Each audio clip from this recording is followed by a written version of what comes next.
Greetings, everyone. I'm excited to welcome Ananth Manivannan, founder at Resolved. Ananth, welcome to the show. Ben, thanks so much for having me. Hey, great to have you here. We're just talking Purdue. If people are watching this, the shirt I'm wearing today. But yeah, tell us a little bit about your background to kick things off.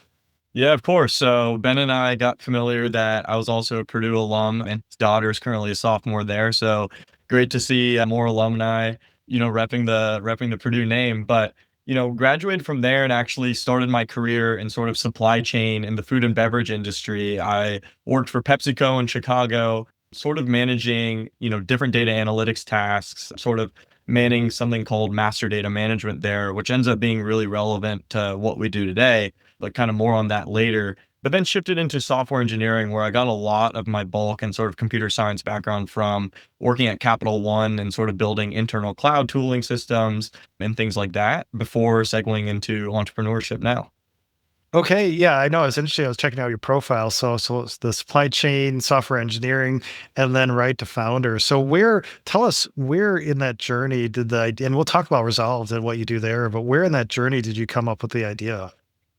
Yeah, I think it was, one of those things. And I think it's kind of a unique background going from supply chain into software because, a lot of software engineers, I think, natively have, toolings for the problems they face as engineers. So, you see a lot of developer tools and, things like Cursor and Copilot and these types of toolings to make software engineers faster. But what was happening for me when I started to see how software can make people faster, all the ideas were reverting back to the things I learned at PepsiCo of, knowledge I wish I had during my job function of, hey, we're going into all these different systems, at that time it was SAP, back to Excel, back to email, back to, Asana for ticketing. And, I just remember thinking I felt like I didn't need my brain to do a lot of the tasks that I was doing, but I knew absolutely no better way to do those tasks. I mean, it was only once I sort of learned software engineering and now later got familiar with AI and sort of the capabilities that LLMs are capable of, did I really start envisioning a different picture for that same role that exists, not just at Pepsi, but sort of at enterprises all over, and especially, health systems. Yeah, perfect. Well, that's a great next segue here. So let's talk about Resolve. Tell us what products and their services Resolved offers. Yeah, so Resolve solves something that we kind of are trying to coin, I guess, the swivel chair problem, which is exactly what I just described, where you have these analysts that are basically bogged down by trying to connect and consolidate siloed data systems. So, in healthcare, it kind of presents itself as, hey, you need to look up some sort of contract for a SKU or product number in the contracting system. You have to sift through all these PDFs. Then you have to go into your ERP and see, what are the values and data entries for that product within the ERP. Then maybe you have to dig through email and see, hey, are there any updates to this? And that process, just to do one sort of action, can take a lot of time bouncing and digging through these different systems, also causing different delays, also introducing maybe errors, right, as you're moving data and you're getting more fatigue. And so that's sort of the core of the problem that we solve, which is how can we have, digital workers that plug into these different systems and are very good at reconciling that data. And so that's sort of the, umbrella of what we focus under. And that applies, to all sorts of different workflows within enterprise IT operations. And we're seeing it a lot and being very, very impactful in the healthcare domain now. And so focus on healthcare and what specifically is it hospitals or are there other places in healthcare that you're focused on? Right now, it's hospitals and large scale health systems. And, the way we got into it was somewhat organic. So, as someone who came from the kind of Fortune 500 enterprise space, and our kind of initial customer set who we were engaging with was sort of the Datadogs of the world, the Mozillas, sort of these innovative tech giants who you think would buy kind of innovative software to move faster and, exert more productivity.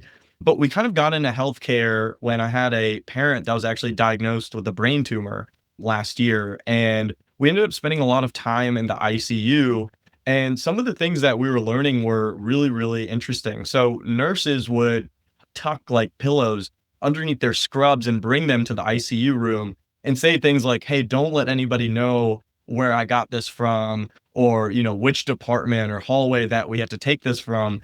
And you started to figure out, hey, why is that? Oh, the material flow is really messed up. And, we don't have materials and supplies here. It, ends up going all the way down into some sort of back office operation that's actually presenting itself in patient care and ICU. And these are, patients who need these materials. And, it can be a pillow, it can be an IV pump, a catheter, but these are, supplies that are super, super critical. And it was just shocking to learn that it's actually reliant on some of those, what you think are mundane tasks that are operated in supply chain and procurement and things like that. And so that's sort of how we got into the space. And actually, two of our early customers were the same two health systems that operated on my parent and cured that tumor. So really special there. Yeah, that's great. And great to hear. And you can see the supply chain directly involved in just the quality of care when you hear stories like that. So that's fantastic. So what year did you found Resolved? So this was last year, I want to say about March, April timeline. Okay, so you're in the beginning phases here. So yeah, we're in 2025. So last year, 2024. So you're an interesting. So let's switch over to the capital side. How many dollars have you raised to date? So we raised 1.6 million in pre-seed funding. Again, this was from, great technology leaders from the Fortune 500, people like the CEO of Datadog, people like Mozilla's venture arm, who really appreciated, I think, the product we were building from a technology aspect and are able to see how it can cross apply. Okay, so founded, say, just over 12 months ago. So where did the pre-seed round come in the life of the company? So it came a couple months after kind of the inception of the idea, but really at that point, and I think this is a common misconception a lot of people have about fundraising is that, oh, I need, revenue, I need all this traction, I need, big logos behind me, I need a big team. But really at that point of funding, it was really just me and a laptop and, the concepts of an idea and the concepts of what the software and product could look like. And, what was really key for me is I think just communicating, A, I have a good vision of where this is going. And B, I hope I can speak to my background in such a way that you trust me that I can execute on that vision. I mean, that's really all I had. There wasn't, and this wasn't 2021, everybody gets cash type of era. It wasn't that frothy, but it was enough that, I think if you present yourself in such a way that you're the man for the job or the woman for the job, to execute on this vision and the vision is big and grand, I think you can get funding done even today. Okay, interesting. Because yeah, usually pre-seed round, you're selling that vision, your background, your experience. And then did you know coming into this that I'm not going to bootstrap? I need to raise capital for some reason to get this off the ground. I actually did not, but I think it started, I live in New York City and I quit my job well before getting funding. And you start to see that ticker go. You start to see the bank account start going. And then you start to realize, hey, I need to start working with customers and servicing some of these things. Oh my God, it's a lot of engineering work. I'm going to need some help here. And you go to your friends and you say, hey, you want to join this thing for free for, some equity? And it's a lot less compelling than, hey, I actually have some money. I can give you some, we can go and solve this problem together. And I think there's a lot of ways to solve business problems today. I don't think every single thing needs VC funding, but I do think if you have a big vision and you want to go into an industry and make a massive, massive impact, VC funding is still the best optimal way to go. And you're seeing people tailor off and maybe get kind of cash flow positive and after their seed rounds and series A and, graduation rates there are really slowing. So we'll see how much the trend continues and if the market stays frothy and VCs continue to pour in, but that'll always be the kind of dichotomy of the two situations. And so you raised about a year ago that the pre-seed round. And what stands out when you look back as far as any lessons learned or just what were potential investors wanting? Because like you said, it was you and a laptop with an idea. And what did they want to know?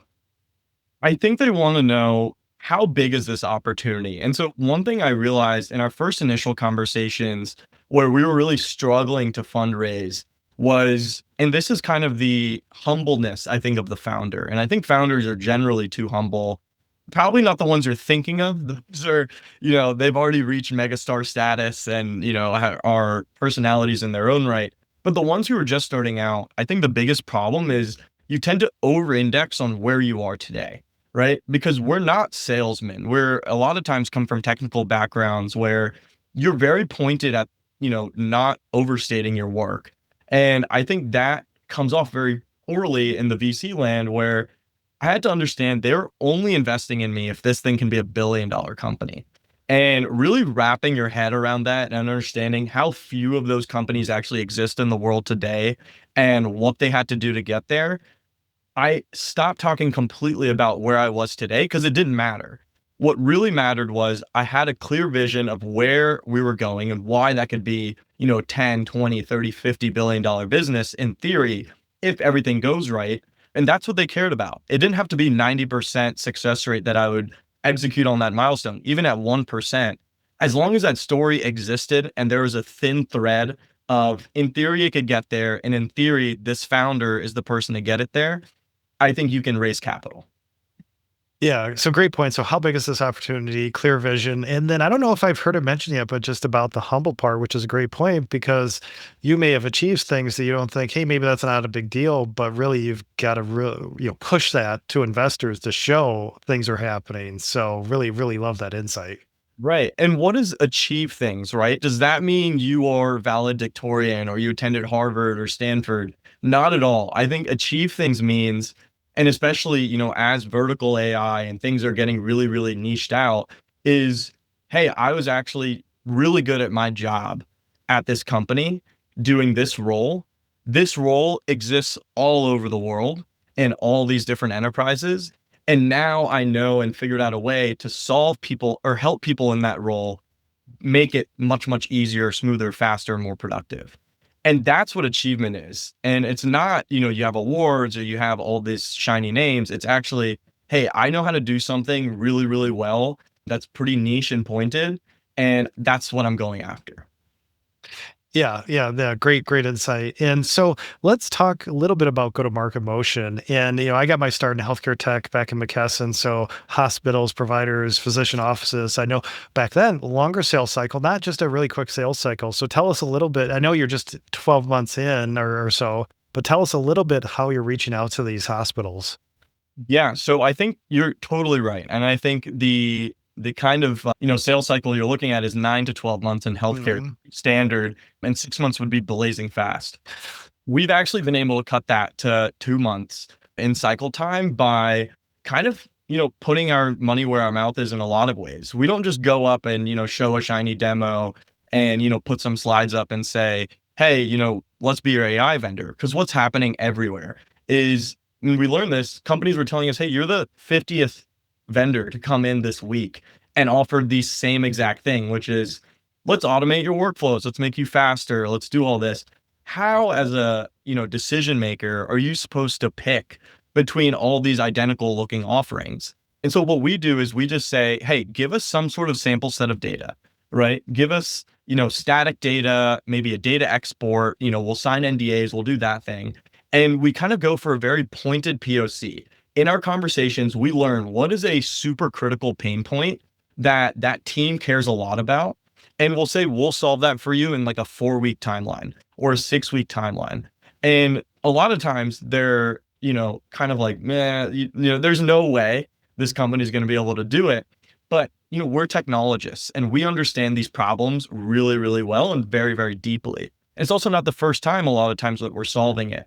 And so we can come in and really wow them for a really kind of pointed, low cost POC. And then you earn the right to be that vendor for the large innovation project and for the large platform play. And so I think that's kind of where the secret is, hey, do some work up front that's probably not going to be rewarded the way you would want to, but you earn your right and the trust of the customer that way. And that's been, working really well for us. Yeah, so interesting. So cutting that sales cycle time. So say a 1 to 2 month trial on that pain point, and it sounds like low price. So we'll give just a pay us something. It sounds like for that Right. trial or I mean, pilot, 5-figure range, Mhm. something.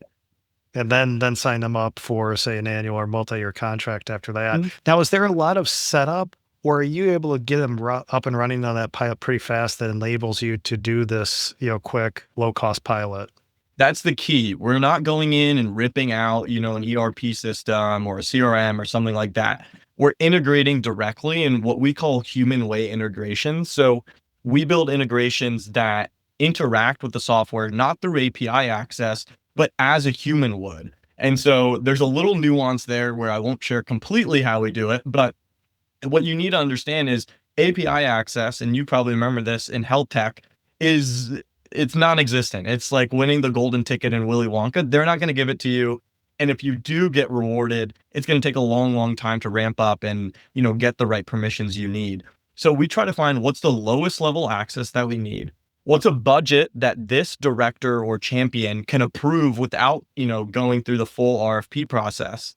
And that's how we kind of cut that window down to get ourselves in. But hey, in that process, you might get an MSA, you might get an NDA. And so you're starting to already chip away at your contracting milestones for what you need to be the big platform partner down the line.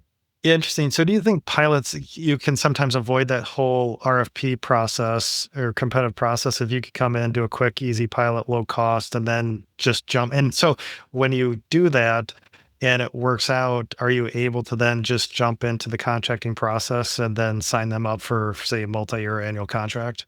Exactly. There's certain budget numbers that require RFPs actually within enterprises. And so you need to kind of find what that is. And again, a lot of times it's not, oh yeah, if it's, 999.99, then you don't have to go through it. There's a little art and nuance and dance to figure out what that number is. They don't want to tell you, but you can kind of dance your way to it. Yeah, yeah, the lovely RFPs. So your pricing model, and we know pricing models evolve over time, but are you charging, is it a pure subscription basis, subscription plus usage? Tell us a little bit about it. I think subscription-based modeling, and it might sound cliche to say now, is going to die out because you've already seen this in sort of the cloud era of tooling, which is kind of where I came up with as a technologist, is, very usage and volume based, right? It's how much am I consuming, because I don't want to just pay a dead set price or seat-based price for my entire enterprise if they're just sitting idle on that seat. And it's putting a lot of work for the enterprises to go through and do like seat management and SaaS cost cutting and things like that. And so cloud, I think, already introduced a lot of players into this consumption-based and volume-based model. And I think that's what makes a lot of sense when you're doing kind of digital workflows and workflow automation, which is let's pay on a, volume of task complete. However much workload we can handle and actually take to the finish line for you, that's how much we should charge. And so I think there's a mix there of you can do, here is your typical volume that we see on a per monthly basis. For this price on a year, we'll cover that volume over and over. And then you can prorate, okay, if you go over by 1,000 requests in a given month because you're seeing high volume, then we can just cover it on that prorated amount. And I think that's something that customers really, really like because they're paying for the value they're receiving and nothing else. And do you think it'll get to a point where, say, you're successful, tasks grow, or maybe they expand to different hospitals in their system, where they say, "All right, we get it, it's working great. We just want to know a fixed number from you guys. We'll pay you a little bit more and just lock it in there." Do you think it'll go to that, or what do you think about? Because you see some of that where AI or outcome-based pricing, where all of a sudden, hey, it was a high charge, but that's supposed to be a good thing, but now my pricing is unpredictable, or my cost as a CFO. Yes, I think that's probably where it's heading. And again, I think, industries always mirror each other. And I think, you have to look to what happened in cloud to have any sense of what's going to happen in AI. I think we're in the early days of AI pricing. I think a lot of people are trying to see what this looks like. And of course, enterprises are thinking what's most advantageous to me from a pricing perspective. Right now, outcome-based pricing is, but to your point, if you go to any SaaS website today, you'll see the starter plan, the enterprise plan, and then the, hey, please call us plan, that's probably where you're getting that Yeah. yearly negotiated, okay, pay us $500,000. We'll, close your eyes on what your usage is. And so I think, there's a world where that happens. Yeah, and I guess you could see it kind of a win-win because it's like, hey, now as a CFO, I have predictable costs. It's not going to go up. And then maybe for you, it's like, yeah, we'll charge a little bit of premium. Maybe you lose some upside, but you're still getting premium out of that customer. So yeah, really interesting to see how it'll evolve. And then tell us, Ananth, at this stage of your business, over 12 months in, do you have a favorite number, metric, number in general that you're using to guide the business?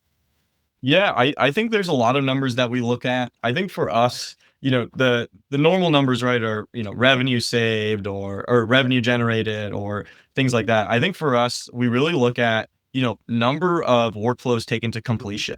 And then what is our kind of accuracy rate on that? So I think for AI, it's gotten a bad rap now at the point where, we're kind of 2, 3 years into this cycle of, okay, everyone can demo, but the numbers that really separate people and stand out are, could you actually get the work done in a production environment? I think those are the numbers we track most closely is we want to be known as, hey, we can actually take the work on and we can get you to completion and we can save you X amount of time. And a lot of times we're cutting cycle times on tasks down to like 80%. And so that's where we really want to win over customers is again on the value that we provide. And so I think that's the closest number we track is, hey, is our technology actually getting better? Because, you know, everything else is sort of a commodity now. So it's, do you have the feedback loop and have you created a system that's actually going to get better and improve over time? And that's what we want to see, show. Yeah, yeah, makes a ton of sense. And then let's talk a few stats and figures before we wrap up. So you mentioned you're in New York City. Are you headquartered then in New York? Yeah, we're headquartered here. We actually get office space from one of our first investors called BetaWorks, based in meatpacking, so the west side of New York in Manhattan. So we're based out of here right now. Okay. And then what's your current team size? We're under 10 right now, but actually actively hiring for deployed engineers, founding engineers. And we're really putting them, I think, in places where you're customer facing, you're moving really, really fast, and you're going to learn a ton. So I think if you're a founding engineer or young engineer listening to this call, this could be a great place. All right. So under 10, but hiring. So that's always good to hear. And then anything you want to share around sense of scale, revenue ranges, ARR ranges? I think we'll say we're revenue generating at the moment. I think just like anybody, we are experimenting with pricing and trying to see, hey, what is the most mutual beneficial pricing for both us and our customers? And I think the key is sort of what you alluded to, which is they want to be able to project pricing at the end of the day very, very confidently. And we're trying to figure out what is the best model to allow them to do that. Obviously, seat-based pricing in the past was very easy. I have 200 people. I'm projecting my headcount's going to grow, 10%. Boom, I can get this deal done. But if you do the math, you're going to end up paying like 50% more if you're an enterprise doing that model versus doing some sort of more usage or consumption based model, or in our case, outcome based. Yeah. And then before we wrap, tell us what's coming up next for Resolve. What are the big goals this year? I think one of our big goals is, and any startup goal that's young is expansion, right? We want to eat as much work as we can take. And right now I feel like we're throttling our capacity, just based on how many engineers we can suck in and put in front of customers. So I think we've stumbled upon something that we have a framework that's really, really repeatable and scalable. And now it's just about how many use cases can we take in to prove and earn more work. And so I think that's really what we're focused on is expanding, we call them modules within the back office that we can solve. So, if you think a module is supply chain, then purchasing, then procurement, contracting, value analysis, there's so many different modules that we want to be able to showcase and build within that. I think that's sort of what's on the next 12 months roadmap for us. Yeah, always a lot on the roadmap to figure out, what to pull forward, what to delay. So, well, Nath, really appreciate your time today and sharing your journey and insights. If listeners would like to learn more about Resolved, where should we send them online? Please connect with me on LinkedIn. I think, I'm trying to do the founder, here's some, just general posting, but check out our website for sure, resolve.ai, or, listen to Ben Murray's podcast. Yeah, or listen here. And just to make sure the spelling on Resolved is RESOLVD. Yes. AI? No Okay. E at the end. We took out the vowel and then .ai. I actually met one of the founding team from Tumblr, and he loved the name. He said, we once made a really popular company by removing a vowel. Well, it's a little ode to the past there. Yeah, we'll have that in the show notes too, so you can click on that. So, Yeah. well, love the story and the journey so far. And I appreciate your time today and then sharing the insights. Yeah. Thanks so much, Ben. Best of luck to you. Thanks for having me on. And please tell your daughter she's at the best school in the world. That's great. Well, thanks a lot, and yeah, thanks for coming on. Yeah. Thanks so much.